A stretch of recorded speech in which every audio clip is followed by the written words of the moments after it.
시편서가 88장입니다.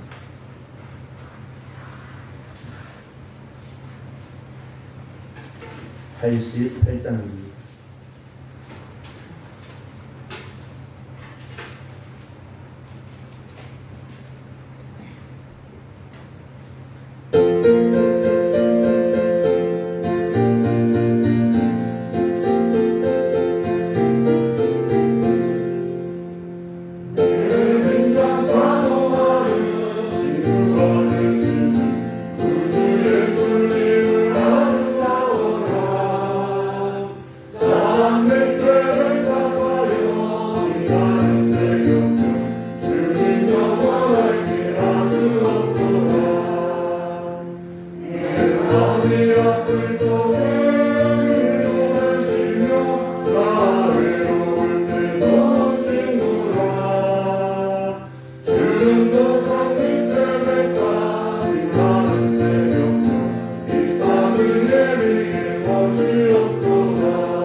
오늘 하나님께서 주신 말씀 고린도후서 2장 12절부터 17절 말씀입니다.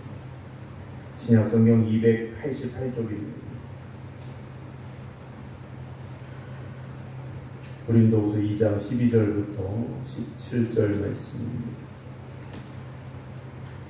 내가 그리스도의 복음을 위하여 들어와 이름에 주 안에서 문이 내게 열렸을 때 내가 내 형제 디도를 만나지 못함으로 내 심령이 편하지 못하여 그들을 작별하고 마게도냐로 갔노라. 항상 우리를 그리스도 안에서 이기게 하시고 우리로 말미암아 각 처에서 그리스도를 아는 냄새를 나타내시는 하나님께 감사하노라. 우리는 구원받는 자들에게나 망하는 자들에게나 하나님 앞에서 그리스도의 향기니 이 사람에게는 사망으로부터 사망에 이르는 냄새요 저 사람에게는 생명으로부터 생명에 이르는 냄새라. 누가 이 일을 감당하리요? 우리는 수많은 사람들처럼 하나님의 말씀을 혼잡하게 하지 아니하고 곧 순전함으로 하나님께 받은 것 같이 하나님 앞에서와 그리스도 안에서 말하노라. 아멘. 오늘도 주 앞에 나와 예배드리는 이 모든 성도 여러분들 주님의 이름으로 환영합니다. 온라인으로 함께 예배드리는 박영료 권사님, 김효옥 권사님, 최정희 권사님, 안친환 권사님, 김준문 장로님, 박정순 권사님, 정국순 권사님, 정옥봉 권사님, 김성자 권사님, 김정도 장로님 주님의 이름으로 축복합니다. 새벽에 우리가 나와서 기도한다라는 것, 또 각 가정에서 깨어서 기도한다는 것 쉽지 않은 일이죠. 요즘같이 열대야가 계속 되다 보면 잠도 제대로 못 주무시고 여러 가지로 피곤하시고 힘드신 상황들이 있지만 깨어서 기도하는 여러분들의 믿음 하나님께서 기쁘게 보시고 여러분들이 간구하는가 소망하는가 주 앞에 기도할 때 하나님의 응답과 역사하심이 임하게 될 줄로 믿습니다. 오늘 바울은 그리스도의 향기라는 우리가 많이 쓰는 그 단어를 사용하면서 본문의 말씀을 기록해 내려가고 있습니다. 12절에 내가 그리스도의 복음을 위하여 라고 시작을 하죠. 바울은 원래 어떤 사람이었습니까? 사울이었을 때 그는 철저한 유대교인 그리고 바리새인이었습니다. 그의 눈으로 보는 그 당시 예수를 믿는 사람들은 이단들이었습니다. 잘못된 생각을 가지고 있는 그런 사람들이죠. 그래서 바울의 입장에서는 그들에게 바른 길을 보여줘야 된다, 바른 길로 인도해야 된다라는 열심이 가득했던 사람입니다. 그래서 우리가 잘 아는 대로 스데반 집사를 죽이는 일에 옷을 만든 증인이 되는 사람이 바로 바울이었고요. 그 외에도 예수 믿는 사람들을 핍박하고 또 붙잡아 가두고 하는 일에 앞장섰던 사람이 바로 바울이었죠. 그러던 그가 다메섹으로 예수 믿는 사람들을 붙잡으러 멀리 가게 되죠. 그런데 가다가 누구를 만납니까? 부활하신 주님을 만나게 되죠. 부활하신 만나고 나서 바울이 깨지기 시작합니다. 그리고 내가 정말 무슨 일인가 엎드려 기도하기를 시작하고 그가 변화되죠. 그리고 나서 그는 예수 그리스도 위하여 목숨도 아끼지 아니하고 복음을 전하는 사람으로 완전히 바뀌게 됩니다. 그래서 변화된 바울은 그의 인생의 목표는 다른 거 아닙니다. 그리스도의 복음이었습니다. 십자가에 달려 죽으신 그러나 죄와 사망과 권세를 이기시고 부활하신 예수 그리스도를 전하는 것, 복음을 전하는 것, 그게 바로 바울의 사명이었습니다. 오늘 저나 여러분들도 각자의 일터가 있고 직장이 있고 하는 일들이 다 있죠. 그러나 그것보다 중요한 것이 무엇이겠습니까? 바울과 같이 주님을 만났다면 우리는 그리스도의 복음을 전하는 일에 힘쓰는 사람들이 되어져야 되죠. 이제 복음을 위하여 바울이 드로아라는 곳에 갔습니다. 그래서 거기서 주 안에서 문이 내게 열렸다라고 되어 있습니다. 드로아의 복음 전하러 갔는데 복음의 문이 열려지는 그런 참 은혜로운 상황이 일어나게 된 거죠. 그런데 13절 보면 내가 내 형제 디도를 만나지 못함으로 내 심령이 편하지 못했다 그랬어요. 어제도 말씀을 드린 바울이 눈물의 편지를 보냈습니다. 눈물의 편지를 보냈는데 누가 가지고 왔냐면 디도가 가지고 갔던 것 같아요. 근데 그 디도가 와서 그 편지를 받아든 고린도의 성도들이 어떻게 되었는지, 그 편지를 어떤 마음으로 받아들였는지 그 소식을 전해줘야 되는데 디도를 만나지 못했습니다. 요즘 같으면 전화 한 통하면 되는데 2000년 전에 그럴 수는 없지 않습니까? 사람을 직접 만나야 얘기를 들을 수 있는데 그러지 못했어요. 그래서 바울이 마음속에 안타까움과 또 염려와 걱정이 가득했죠. 그래서 내 심령이 편하지 못하여 그들을 작별하고 마게도냐로 갔다 그랬습니다. 바울도 인간적인 마음이 없는 사람은 아닙니다. 그냥 복음 전하는 기계가 아니었다라는 거죠. 드로아에서 복음의 문이 열리기 시작했는데 디도로부터 고린도 교회 소식을 전해 듣지 못하니까 디도도 걱정되고 고린도 교회 성들도 걱정되고 그 사랑의 마음 때문에 이 드로아에서 복음을 더 전하지 못하고 마게도나로 건너가게 됩니다. 지금의 터키라는 곳에서 그리스라는 곳으로 이제 건너가게 돼요. 디도를 속히 만나고자 하는 마음을 가지고 이제 바울이 드로아의 성도들과 작별하고 마게도나로 건너갔다라고 되어 있습니다. 우리가 신앙생활하면서 마음에 염려와 걱정, 근심 또는 슬픔 이런 게 가득할 때 그걸 이기고 우리가 신앙생활할 수 있어야 되는데 그것 때문에 우리의 신앙이 열심을 잃어버리는 경우들이 간혹 있습니다. 그럴 때 우리가 더욱 기도해야 됩니다. 목회자도 침체될 때가 있겠죠. 왜 항상 똑같겠습니까? 여러분들도 마찬가지일 거예요. 그럴수록 우리가 하나님의 은혜를 더욱더 구하시고 나의 형편과 처지를 아시는 주님께서 이 문제를, 이 고통을, 이 슬픔을 속히 해결하여 주시어서 정말 내가 기쁨과 감사함으로 마음껏 하나님을 찬송하고 충성할 수 있도록 하나님 나를 통해 역사해 주시옵소서 기도하시기 바랍니다. 14절에 항상 우리를 그리스도 안에서 이기게 하시고 그랬습니다. 항상 우리를 그리스도 안에서 이기게 하신다 그랬어요. 우리가 이긴다 그러면 승리했다 라는 표현을 쓸 때가 있죠. 뭐 운동 경기를 한다면 뭐 득점을 우리가 더 많이 해서 상대편을 이겼다 이런 의미일 겁니다. 그런데 여기서 이겼다라는 건 우리가 아는 그런 승리와는 조금 다를 수 있습니다. 우리가 아는 승리는 내가 이겨야 되는 겁니다.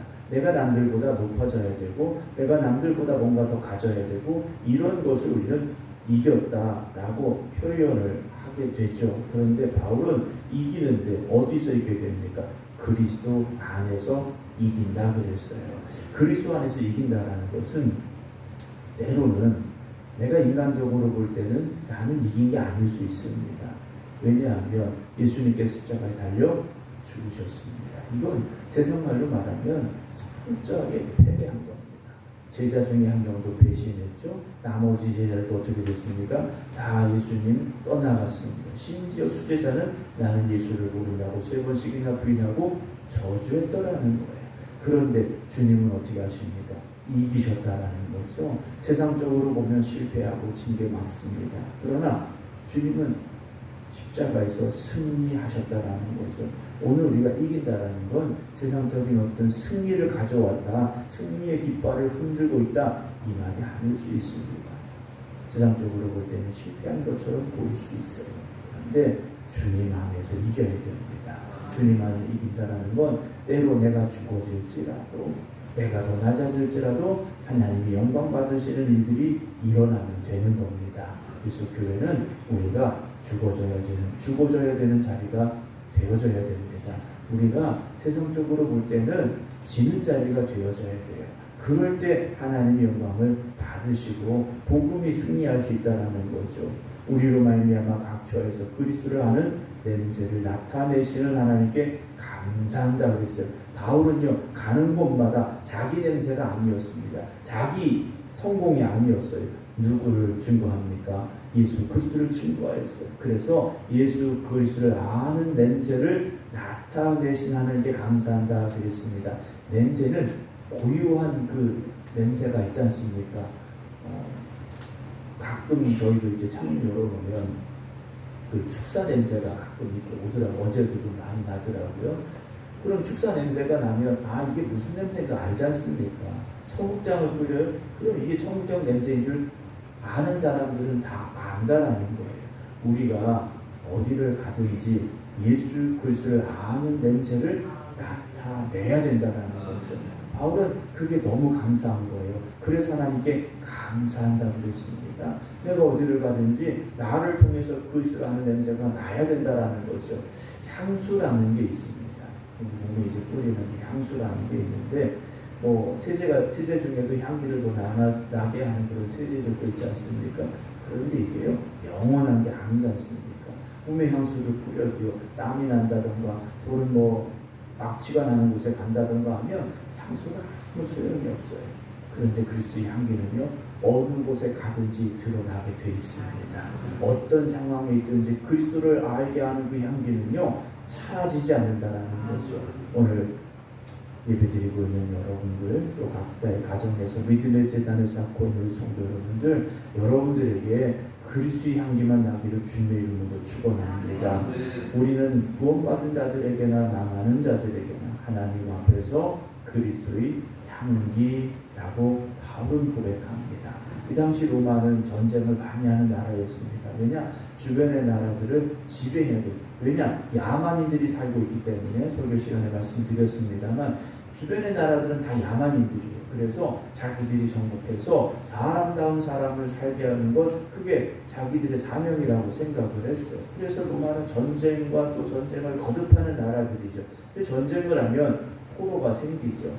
전쟁에 나갔다 오는 군인들이 포로들을 끌고 옵니다. 포로를 끌고 오는데 이 로마의 승리하는 개선하고 있는 이 군인들의 맨 앞에는 승리를 알리는 향을 피웠다고 그래요. 그래서 그 향기가 나면 승리하고 돌아오는 것을 사람들이 알 수 있게 했다고 합니다. 그런데 그들에게는 승리의 향기죠. 그런데 포로로 끌려오는 사람들에게는 그 향기가 승리의 향기가 아니죠. 노예가 되거나 아니면 로마의 신에게 바쳐지는 제물이 되어져야 되는 상황이라는 겁니다. 오늘 우리는 어느 곳에서든지 예수 그리스도의 향기가 되어져야 됩니다.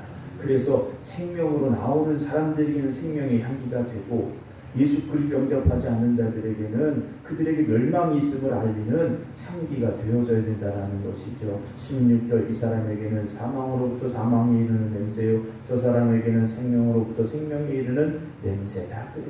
이걸 누가 감당하느냐라는 거죠. 누가 해야 되느냐? 고린도 교회 성도들이 감당할 수 있어야 된다는 겁니다. 바울이 이 사명을 감당하고 있듯이 이 편지를 받아 읽고 있는 고린도 교회 성도들도 감당할 수 있어야 되죠. 복음 증거하는 것, 십자가를 지고 가는 것 누가 해야 되는 겁니까? 부름받은 우리가 해야 되죠. 주님도 말씀하시지 않습니까? 나를 따라오려거든 자기를 부인하고 자기 십자가를 지고 따라와야 된다 말씀을 하셨지 않습니까? 저와 여러분들은 그 길로 이미 들어선 사람들입니다. 그리고 그 길로 가야 되는 사람들이고 그 사명을 감당해야 될 사람들이라는 거죠. 우리는 수많은 사람들처럼 하나님의 말씀을 혼잡하게 하지 아니하고, 말씀이 조금 어렵게 우리가 받아들일 수 있는 말씀인데요. 여기 혼잡하게 한다라는 것은 장이 열려서 시장에서 장사꾼들이 자기가 물건을 팔아서 이익을 얻기 위해서 좀 혼란스럽게 소란스럽게 하고 있는 그런 상황들을 표현하고 있는 단어인데요. 바울은 이 표현을 어떻게 썼느냐? 복음을 전하는 것을 돈벌이, 즉 자기가 돈을 벌기 위한 수단으로 복음을 전하는 그런 사람이 되어서는 안 된다. 자기는 그런 사람이 아니다 라고 말합니다. 왜냐? 지금 고린도 교회 상황이 좋지 않아요. 바울이 온다고 했는데 오지 않죠. 또 바울은 예수 믿는 사람을 핍박했던 사람이죠. 믿을 수가 없는 사람이에요. 신뢰할 수 없다라는 겁니다. 그냥 그저 지나가는 복음을 전하되 자기 돈벌이 수단으로 복음 전하는 사람이 아니냐라고까지 아마 이야기가 나오고 있는 고린도 교회 상황을 전해 들은 것 같습니다. 근데 바울은 난 그렇지 않아 라고 말하죠. 바울은 고린도 교회 성도들에게 자기의 생계를 책임지라고도 하지 않았던 사람이에요. 그럼 어떤 사람입니까? 곧 순전함으로 하나님께 받은 것 같이 하나님 앞에서와 그리스도 안에서 말한다라고 바울은 자기 자신에 대해서 고백하고 있습니다. 내가 값없이 십자가의 은혜로 구원받았기 때문에 나는 그렇게 복음을 전하는 사람이다. 그래서 나는 어디를 가든지 그리스도의 향기가 되길 원한다. 바울은 고백하고 있습니다. 오늘 새벽에 저도 여러분들도 어디를 가든지 십자가의 은혜로 구원받은 사람들이기에, 값없이 구원받은 사람들이기에 십자가의 복음을 전하는 일에 힘쓰셔야 되고, 어디를 가든지 그리스도의 향기만을 드러낼 수 있는 믿음의 삶을 살아가는 여러분들이 되시기 바랍니다. 좋은 향기를 내는 사람이 잠시 머문 곳에 그 향기가 난다라는 글귀, 비슷한 글귀가 요즘 있었는데요. 여러분들이 머무는 곳마다 그리스도의 향기가 더해지기를 주님의 이름으로 축원합니다. 그래서 그 향기를 통하여서 죽어가는 영혼들이, 멸망으로 나아가던 이들이 예수 그리스도 앞에 나가서 구원받고 하나님 앞에 바로 서서 이 땅에서도 하나님의 자녀의 은혜와 축복을 누리며 저 영원한 하나님의 나라에 갈 수 있는 그 귀한 복음을 전할 수 있는 우리 모두가 되기를 주님의 이름으로 축원합니다. 기도하겠습니다. 바울의 사도됨을 의심하고 때로는 비난하고 있던 고린도 교회 성도들로 인하여서 바울은 마음이 너무나도 아팠습니다. 그래서 눈물의 편지를 보내어서 내가 고린도 교회를 향한 사랑이 어떠한지를 전하기를 원했습니다. 그 눈물의 편지를 받아든 고린도 교회 성도들이 디도라는 사람을 통하여서 바울에게 소식이 들려오기를 원했는데, 바울이 그 소식을 듣지 못하여 마음이 너무나도 안타까웠고 슬픔이 있었음을 보게 됩니다. 우리가 누군가에게 슬픔이 되거나 마음을 안타깝게 하는 사람이 되지 않게 하여 주시옵소서. 더 나아가서 하나님의 마음을 근심되게 하는 사람들이 되지 않기를 원합니다. 하나님께서 우리를 보실 때, 우리 생각교회를 보실 때 기뻐하실 수 있는 성도들, 기뻐하실 수 있는 교회 되게 하여 주시옵소서. 그래서 우리 모든 성도들과 우리 교회가 그리스도의 향기만 드러낼 수 있길 원합니다. 그리스도의 향기만 전하길 원합니다. 우리를 새롭게 하여 주시옵소서. 그래서 십자가의 복음을 전하는 일에 힘쓰는 저희들 되게 하여 주시사, 멸망을 향해 나아가는 이들을 생명으로 인도하여 구원받게 하는 일에 더욱 힘쓰는 저희들 되게 하여 주시옵소서. 무더위가 계속되고 있습니다. 우리 모든 성도들 영육간에 피곤치 말게 하시고 지치지 않게 하시고 새 힘 얻게 하여 주시어서 오늘도 주님과 동행하는 기쁨이 있게 하시고 은혜가 있게 하시고 축복이 있게 하여 주시옵소서. 질병으로 고통당하는 성도들이 있습니다. 질병으로 아파하는 이들이 있습니다. 하나님, 특별히 그들을 위하여 이 새벽 기도드리오니 주님 치유하여 주시옵시고 속히 회복되게 하여 주시어서 주님과 동행하며 주님이 주시는 은혜 가운데서 기쁨과 은혜를 누리며 강건한 삶을 살아갈 수 있도록 하나님께서 치유하여 주시옵소서. 마음에 근심이 있는 이들도 있습니다. 주님, 저들의 마음속에 함께하여 주시어서 세상이 주지 못하는 평안함을 누리게 하여 주시옵시고 저들의 입술에서 절망과 좌절의 소리가 아니라 감사와 찬송의 고백만 가득하게 하여 주시옵소서. 이제는 우리 주 예수 그리스도의 은혜와 아버지 하나님의 무한하신 사랑하심과 성령님의 감동 감화 역사하심이 오늘도 예수 그리스도의 향기가 되길 원합니다. 고백하며 기도드리는 이 모든 성도들 위해 이제부터 영원토록 함께 하시기를 간절히 축원하옵나이다. 아멘.